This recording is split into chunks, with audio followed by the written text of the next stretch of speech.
Hello and welcome, everyone. My name is Tena and you're listening to the podcast Make Some Waves, where we are telling stories how people can make a positive impact in their community.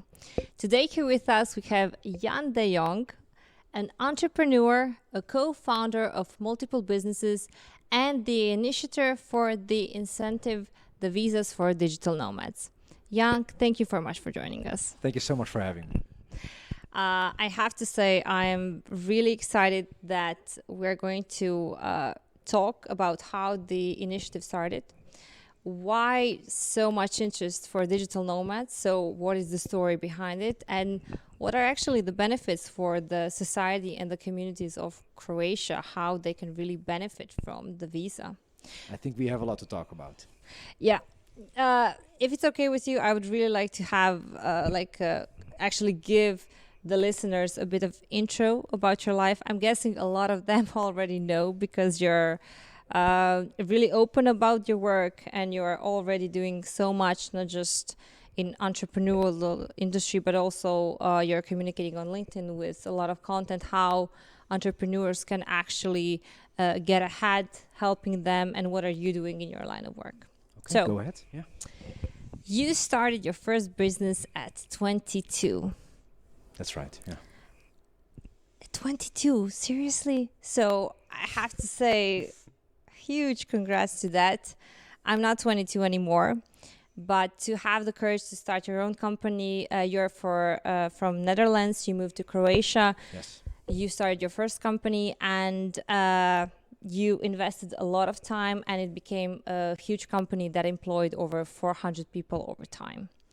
So afterwards, you took on other ventures like Web Power Adria, and you just started a new venture, Crop, where That's you're right, actually bringing new technologies that are not from Croatia, from Netherlands to Croatia to start the agricultural industry.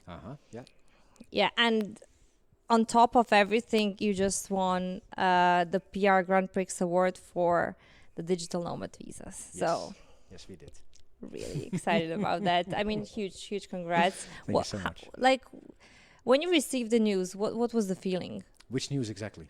Well, our topic is the visa for digital nomads. So when you received the award from Grand Prix, what was the feeling? Well, it was a bit of a strange situation because at the moment that I was announced that I won the Grand Prix, the international one, the regional one, I was experiencing some technical difficulties. So at that moment, I wasn't able to even do my acceptance speech, so to say. So I was watching it on YouTube. I was in the Zoom call, but having technical difficulties, feeling very stressed to go back into the Zoom call so I could actually be present there, and that didn't work out. So all the way at the end of the show, they pulled me back in, and that's when I was able at least to share some credits where credits were due. But yeah, I mean, it's you know, I mean, none of this was done in order to win awards. You know, we wanted to really help move this country forward. I saw a great opportunity where I thought, you know, everybody is moving towards working from home or working from anywhere you want. And we as a country that is basically, we depend on tourism. Yeah. If we are opening up our borders for tourists, then why wouldn't we open up our borders for digital nomads to come and work from Croatia, but for foreign companies? So, you know, I really wanted to pursue that, and not for the awards, but for being able to help move Croatia forward in that regards. Okay, so moving a bit back, what motivated you to actually start the initiative for visas for digital nomads? What was the story behind it? How did you even find out what digital nomads was? Well, as a matter of fact, I was asked to be part of a panel, virtual panel, at a conference called Tourism 5.0. Somebody that I know was organizing that, and she asked me if I was willing to join this panel. But I, at that moment, had and still have like zero experience working in tourism. And that's why I called up a good friend of mine, Paul Bradbury, and he is the owner of Total Croatian News, who writes a lot about tourism in general in Croatia. And I asked him if he could send me a couple of articles that I could read up so that perhaps, you know, during the panel, maybe I might even sound smart. So he sent me those articles, which I started reading until late in the evening. And all of a sudden, my eyes fell on the 3 words, digital nomad tourism. And as I'm sitting on my sofa, on my couch, I'm like, this is what we need to do as a country. We need to open up our borders to start welcoming those individuals in order to turn this country into a year-round destination. And that's something that I mentioned during this virtual conference. I, of course, elaborated on why I think that Croatia is a perfect country to work from, especially if you can work on, for example, a US salary or an Australian salary or just a good income in Croatia. And the same evening, without me knowing that, it got covered on the evening news, on HRT1, the Croatian national channel #1. And after that, I continued to, or actually I started to promote this concept of digital nomads coming to Croatia to work from here, but for foreign companies. Started promoting that on LinkedIn, and the response was just overwhelming. I mean, I got literally so much traction with those posts and so much support from people in Croatia that really wanted this to happen. And then, one Saturday morning, I wrote an open letter that got covered really a lot. I have to say, I remember when I saw the post, I was starstruck, honestly. I was starstruck, and I was happy that we are doing things publicly. We're trying to make a difference where everybody from the community can get involved, and we are doing it openly. So can you tell me how everything started with you writing a letter to our Prime Minister? How was the response from the community at the end? Again, I couldn't believe what happened. I mean, that post got close to, I think, 5,500 likes. So many comments supporting this initiative. Yeah. And 44 days later, I met with the Prime Minister. After 44 days after the LinkedIn post. That's great. Prior to that, I actually received a phone call from MOOP. At first, I thought that they were going to kick me out of the country.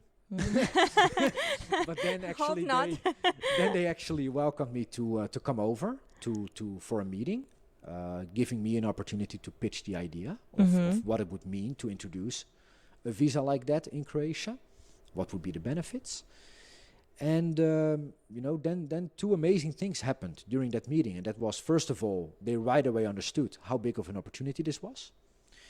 And then secondly, they told me that they were just about to make some changes to the Alien Act, and that this would probably be a perfect moment to tag along with additional legislation, and that we could probably do this very fast. So, and then everything just started snowballing. Yeah, I mean, everything just started rolling really quickly, to be honest. I remember you were writing not just one post, but a couple of them where you were trying to really explain the benefits of introducing visa for digital nomads, and you received really a lot of good response. Of course, there were a lot of people asking. They probably didn't understand. They were asking, okay, so what would it bring to the country? What are the benefits for us? Which I think is fair question, and it's something that we should ask. And I think that when talking about it openly, it really people, I would say, feel more safe that we are changing the community together, and we are really trying to make our contribution even more public, where people are really they feel included in the decision-making process. Why did you choose LinkedIn as a platform to communicate the initiative? I mean, I already started creating content on LinkedIn for a little longer, and for me that just worked out very well. I have great engagement on LinkedIn, and I think it's just way more professional to communicate there than in any other channel. I mean, if you communicate something like this on Facebook, you probably get a lot of hate. If you communicate something like this on LinkedIn, you get a lot of support, and it really is about. Obviously, the same people are on Facebook as they are on LinkedIn. But somehow, when they're on LinkedIn, they act and behave like business professionals. And if they're on Facebook, they're just themselves, so to say. I have to add up on that. There is a research from a esteemed company. I'm not gonna name which one, but there is a research that says that users of LinkedIn believe that when people and companies are communicating on LinkedIn, they feel more that the people and the brands are more respectful, that the content has way more quality than on other networks, and that there is, let's say, a bigger trust in the things that you are saying than when you're communicating on other networks. Yeah, I totally believe that. Yeah. I mean, okay, so when talking about digital nomads and visa for digital nomads, can you maybe tell the viewers or listeners who are not that known with the subject, what are digital nomads and how a visa for digital nomads can actually help them and the community? What are the benefits? Definitely. So first of all, digital nomads are people that are able to work fully remote, and they can do that literally from anywhere in the world. And they kind of like choose to have a lifestyle where they travel and take their work with them, regardless of in which country they are.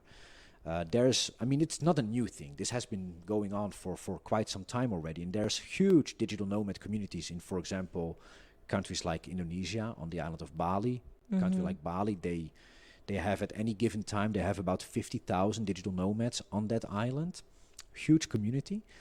And the benefit that it would bring to a country like Croatia for welcoming those individuals to come here is that, first of all, over the past 10, 15 years, what you have seen in Croatia is you have seen a lot of young and talented people leave this country. True. Yeah. They're going to rainy countries to find their opportunities and their happiness. In this case, when welcoming digital nomads, we're actually bringing young and talented people to come to Croatia. And I think that this can kind of like reverse the so-called brain drain. Yeah. And that this can have a positive effect on, let's say, the mindset here in Croatia.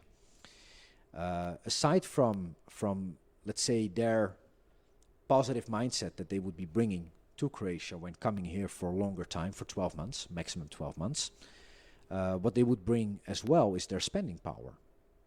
And these are in general highly educated, highly paid individuals. In order for a digital nomad to apply for the staying permit and to get approved, they need to prove that they have at least 16,000 kuna, so a bit more than 2,000 euros income on a monthly base, which is quite a bit higher than the average income in Croatia. Yeah. So these are, in general, they're high spenders for Croatian standards. Now let's say that an average digital nomad would spend on living, and that includes renting an apartment, maybe renting a car, a hair salon, going on day trips, literally everything that you need to buy in order to live in this country, that they would spend on that, say 10,000 kuna a month. And if not overnight, but over time, that we could go to similar numbers that, for example, the island of Bali has, 50,000 of them. That means that we would inject new, fresh money into the Croatian economy in the amount of about 500 million kuna per month. This is 6 billion kuna a year. And if my numbers are correct, this is about 6, 7, 8% of what the tourism industry in Croatia does today for this country. So this could be, if we develop it well, and if we give it the right attention, and if we develop community in Croatia right now for digital nomads, where they feel welcome and they really want to become part of that community in Croatia. If we do that all very well, this could become a huge new industry for the Croatian market. Definitely a whole new source of income. Definitely. For the economy. But like you moved from Netherlands to Croatia. You said that we need to bring the community together to make them feel welcome. Did you felt welcome when you came to Croatia? How would you describe the community here? Why digital nomads should come to Croatia and not, for example, go to Bali? No, I mean, first of all, I think digital nomads, they're not the kind of people that would want to stick around in one place forever. Yeah. I mean, they want to really travel around the world and they want to explore all kinds of different experiences. For that exact reason, I think that Croatia could become one of the hotspots for digital nomads in Europe. I mean, for so many reasons. We have great climate here, Mediterranean lifestyle. We have good internet connection. Yeah. If you're in Croatia, it's very easy to access other capital cities or other regions like Vienna, Italy. You can go to Hungary. You know, the whole region is very beautiful, and there's a lot to see for digital nomads. Then on top of that, it's the lifestyle is really affordable for European standards, Western European standards, or for US standards. And last but not least, but Croatia is a very safe country. True. People don't very often realize it when they live in Croatia. But, you know, when I was a kid growing up in the Netherlands, when I would be on the street in the evening in Rotterdam, I wouldn't always feel safe.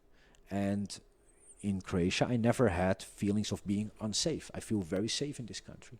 And that's something I would say is very precious at this moment. And we're hoping it's going to stay this way. Yeah. Well, actually, I read a report the other day that Croatia, within the European Union, has the lowest numbers of reported crimes per capita. So it's really also proven to be a very safe country. Yeah, that's really true. I remember when I would travel around the Europe and basically the world, you would always have some type of restrictions where you can go in which part of the town you should not which neighborhoods to avoid. Avoid. You should avoid this in this neighborhood.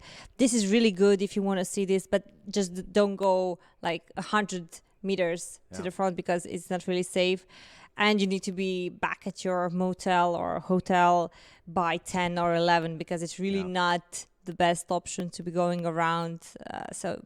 I think people who haven't experienced maybe other cultures, they're really not that aware. Yeah. This is something where you can go in 3 a.m. and nothing is going to happen. Nobody's going to attack you, rob you. Everything is safe. You have transport to go to your apartment, to your house. So definitely one of the biggest advantages for them.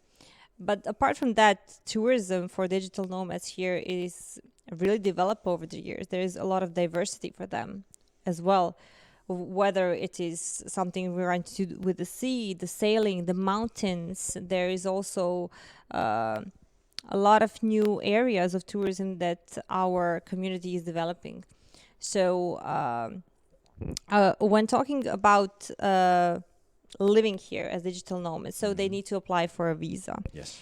Can you tell us maybe more about the process? Is it complicated? What conditions do they need to have to actually apply for the visa? Yeah. So first of all, the visa or the staying permit, I have to say, because visa is more of a brand word. Yeah. But the staying permit is only available for third country citizens. So that means everybody outside of EU. Because people from the EU, they don't need to have a staying permit in order to be in Croatia. Yeah. But people from outside of EU, they need a staying permit. Then they need to prove that they are remote workers. So they need to, of course, share with the Ministry of Interior what is their profession. If they're a business owner, they need to show that they actually have ownership in a company abroad. They need to be able to prove a certain amount of income, which is either this bit more than 2,000 euros per month. Yeah. If, you know, but sometimes for entrepreneurs, it's very difficult to show regular income. So it's also enough to show actually that you have enough savings for the upcoming 12 months. So if you show like, what is it, 27,000 euros of savings, then you're also on the good side. Then you need to prove that you have a clean criminal record, and you need to have health insurance coverage for Croatia. So private health insurance they need to bring with them, or if they don't have it, they are able to actually buy it in Croatia with Croatian health insurance company. That altogether, all the paperwork, you can, by the way, go to digitalnomads.hr. That's the website which is the official government website where you can find all the information that you need to know. Over there, there's also a link to the website of the Ministry of Interior, where you will find the entire list of all the documents that you need to provide. And basically, is it difficult? No, it's not difficult. You just need to follow the steps. You need to provide all the paperwork. Then on top of that, you need to know that we as Croatia, we really want those digital nomads to come. So if there is a paper missing, we're not going to decline your your request for your staying permit. We're just going to tell you like, hey, you missed one paper, or can you elaborate something? And then after you have gone through that process, you get your staying permit, and you're allowed to stay in Croatia up to 12 months, during which you will not have to pay any income tax in Croatia in order to avoid double taxation. Yeah. So they're paying their taxes in the country that their employer is, right? So either they pay their tax in the country where they are employed, or where they have their business registered. True. I have to say, when I was, I've been following the subject since your first LinkedIn post, but when I was researching a bit further, the websites that you mentioned, they are really well structured. The information is really all there. It's really feasible. So for anybody who really wants to research more about the subject, I would really encourage them to look up the sites. It really has all the steps, so the application process is not that difficult. And I have to say, since this is the new subject, I do believe that the people are really going to help you get the permit, because it's in everybody's interest. I would say that you really come, experience, spend some money at the end, and really enjoy the culture here. Yeah. But I have to ask you, you're an entrepreneur for many years now. With 14, a bit more than 14 years. Many years with a couple of businesses, let's say, but really successful businesses. Can you tell me, how did this entrepreneurial experience helped you maybe start this initiative? I don't know, maybe how to communicate to the public and to the governments. What are the benefits? Did it actually had any, I would say, impact your experience to pursuing this initiative for Visa? Well, I'm not sure. I mean, as an entrepreneur, I'm first of all try to be as much as possible very open-minded. I also try to be very creative in the way I do things, in the way I can actually differentiate myself from competition. And I think that, for example, this open letter on LinkedIn, personally, I've never seen an attempt like this. Me neither. Where somebody writes an open letter on LinkedIn to the Prime Minister. So obviously that's something that is unique, it's different. Yeah. And then with a lot of support from the LinkedIn community, we actually get a lot of traction in the media. We got more than 200 articles published nationally and internationally on the subject of digital nomads in Croatia. That's amazing. Including CNN Travel, Lonely Planet, The Washington Post, Le Monde, all the big media in the world. They wrote about Croatia actually being among the first ones to welcome digital nomads. So, and everything, all of that started with LinkedIn. And then I would say that there's one more thing that is perhaps typical me, and that is that I'm not afraid to ask. I'm really okay to just ask, and I'm also okay to get rejected. Yeah. Because it's part of everything, you know. Rejection is a part of growth. If you want to grow your business, you need to accept that over time you're going to face a lot of rejection. But it's the only way to move forward. And yeah, I really just wanted to ask the Prime Minister in that open letter if he would be so kind to consider introducing this for Croatia. Would you done anything differently? No, this was a phenomenal ride. I Good really answer. I had a lot of fun doing it, and overall, I'm just mostly very grateful that we managed to deliver it all the way until the end. Yeah. And that this is going to have a positive impact on this country. So far, we have had 87 applications from digital nomads from 25 different countries. Almost half, or a bit more than half of those applications are actually from either US or UK citizens. And then we have like 22 other countries from all around the world, digital nomads that would want to come into Croatia. So that's, for me, that's just wonderful to see that. That's amazing. Did you, when you were looking at the list, were you surprised by some countries? Yes. I mean, we got digital nomads from Iraq. from Nice. Bangladesh. Wow. I can't remember all the countries by heart, but like really exotic places, so to Yeah. say. And yeah, it's nice to see that all of those people want to come to Croatia and unite here and spend maximum 12 months here in this country. I mean, I have to say, for such a small country, like we are really small when you look the map, even the map of Europe. I Yeah. mean, we are really small. There are not many of us, so I really have to say that this is a huge step for a country our size, and I really think you're doing an amazing job. Oh, thank you so much. I have to ask you, like from your point of view, what else, like, can a country of our size do to maybe help the economy? Digital nomads is definitely one of the steps and the way we should go. But maybe can you tell us what do you think? What would be good new directions we can go into? Where to begin? Oh.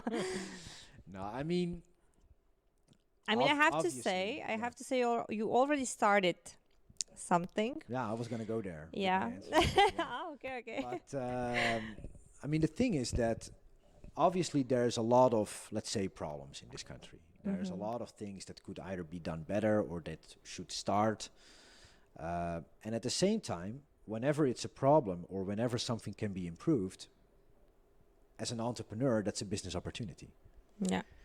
And what I also think is that, for example, if you look at a country like the Netherlands, which is obviously one of the richest countries in the world, the reason why they're doing so well is because they actually solve global problems. They solve global problems in terms of trading, in terms of agriculture. Mm-hmm. The Netherlands is, after the United States, the second largest exporter of food in the world. Larger than Brazil, larger than Russia, larger than Australia, larger than many other huge countries in the world. Tiny country like the Netherlands, second largest exporter of food in the world. And that's why, also with my Dutch roots, knowing that Croatia used to be a country that was able to produce enough food for an entire region, that today, sadly, we became an importing nation when it comes to food. Yeah. We're importing more than that we're exporting. Yeah, that's first of all a problem. Yeah. At the same time, it's an opportunity, because with a growing world population, we need to find solutions on how are we going to feed the world in a nutritious, sustainable, and in a reliable way. And for that, you need to use technology. And that technology already exists. And the country where I happen to be born and raised, that's the country that is actually leading in this. And that's those high-tech greenhouse technology. So what I wanted to do, that's why we started another business last year. It's called Crop. You already mentioned it in your introduction. We want to introduce the high-tech Dutch agriculture technology to Croatia. I want to build massive infrastructure for producing food in Croatia, making sure that we have, first of all, that we become less dependent on importing food, and that ultimately that we as a country can help feed Europe, and that we become an exporting nation again, like we used to be. I have to say, when I was still at my university, the topic of agriculture, when we were talking about the production, always came up, and always there was always the same line: we have the resources, but we are not doing anything. We are not producing. We are not bringing any resources so we can actually start any type of agriculture or production wise. So the production was decreasing over the years. So this is, as you've said, it is also a challenge, but it's definitely an opportunity. Yeah, I mean, I have to say, that, for example, the domestic food that is being produced in Croatia, it's at a very high quality. We have amazing olive oil, we have amazing vegetables, we have amazing meat. But unfortunately, the rest of Europe is not getting too much of our Croatian products right now. And there is an increasing demand simply because the world population is growing, that we have to feed more people. And I think that Croatia, with so many hectares of unused land, that we can play a significant role in helping to feed Europe from Croatia with products made in Croatia. But yeah, somebody needs to go and do that. I mean, it's already being done, of course, but I think it could be on a much larger scale. What we just need to conclude is that if you compare Croatia with other countries, that we are heavily underinvested in greenhouse technology. In the Netherlands, there is about 10,000 hectares of high-tech greenhouses. In Croatia, we have 50 hectares, 55. That's a difference. Yeah, so there's a lot of potential for growth, I would say. I mean, when I'm listening to you and about the plans that you actually have for Croatia, I have to say that me personally and a lot of other people are really happy to have you here. Thank you. Thank you for having me. In Croatia. No, because I think that you're not just changing the direction of an economy, but you're also changing the perception, the people's mindset, that they see that you can do more than it's already been done. I think that when growing up, there is also a perception of what you need to do.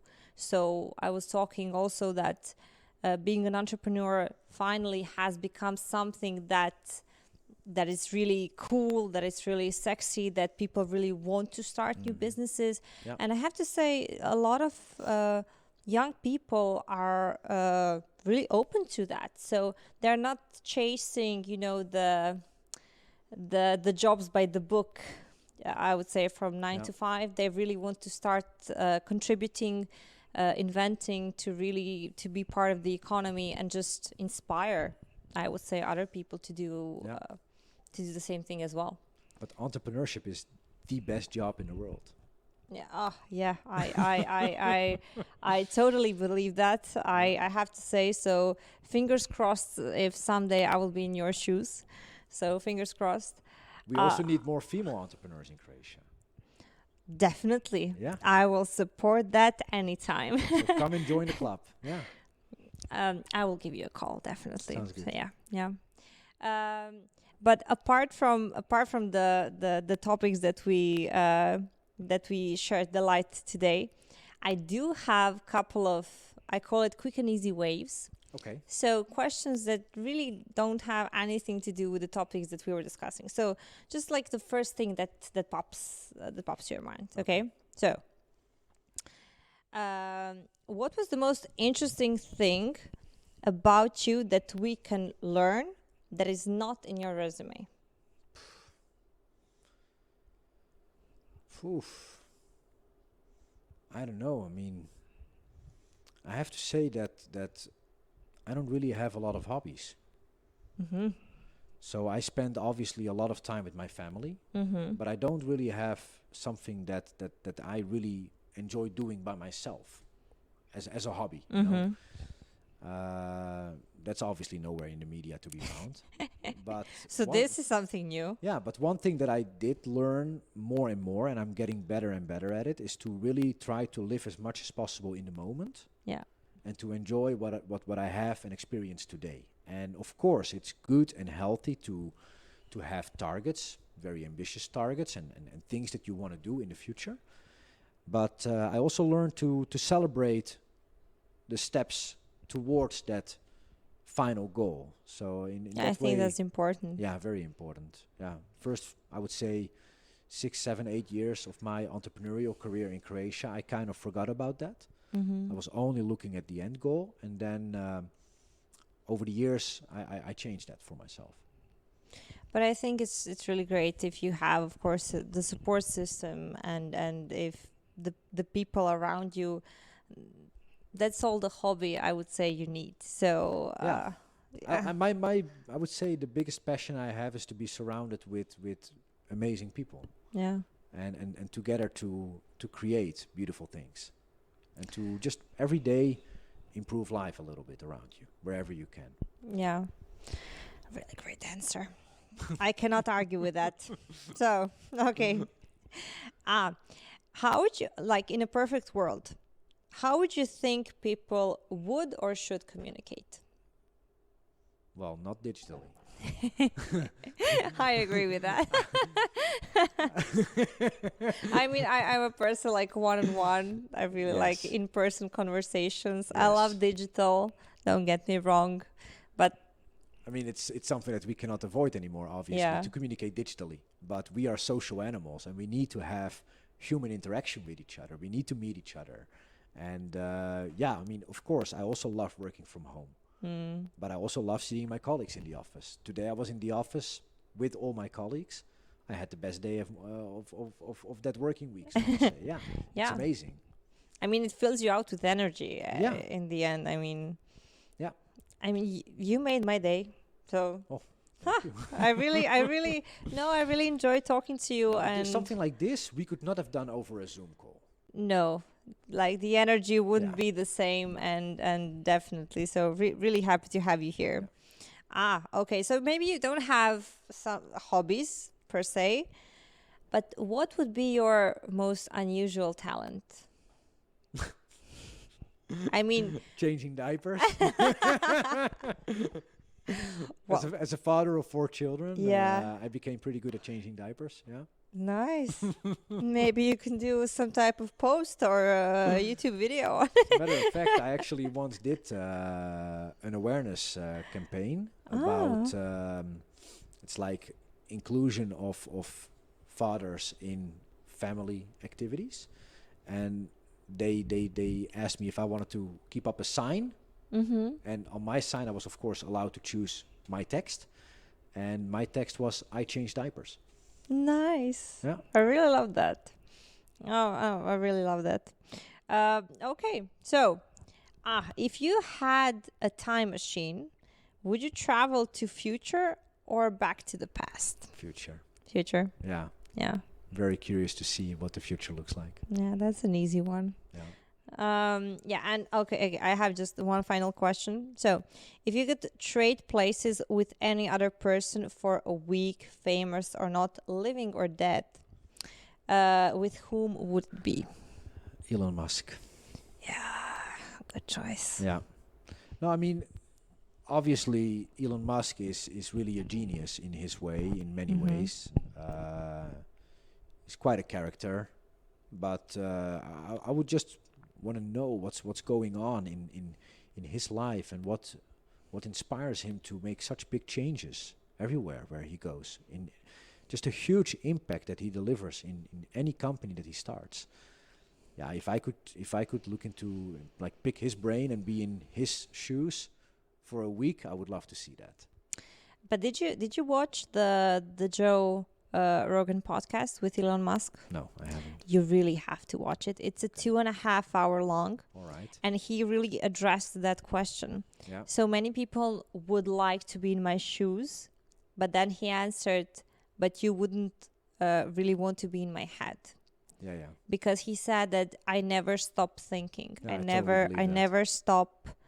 I never stop. Yes. That's the, I wouldn't say a curse, but that's something you need to deal with. No, I mean, if you would have said, who do you want to be for a lifetime, I would not have said Elon Musk. But for a week, I think I could handle it, yes. Yeah, so I mean, like, it's I mean, he's a really fascinating character. Yeah. He told a story that I think he just, like, he came up with the idea that he want to produce a flamethrower. So they made a flamethrower, and it wasn't like a mass production. They had limited numbers, and they are doing flamethrowers. Yeah. Why not? And it was a huge success. Yeah. So I mean, I wouldn't say, and like, everybody can use a flamethrower. Yeah, who wouldn't want to have a flamethrower? Yeah.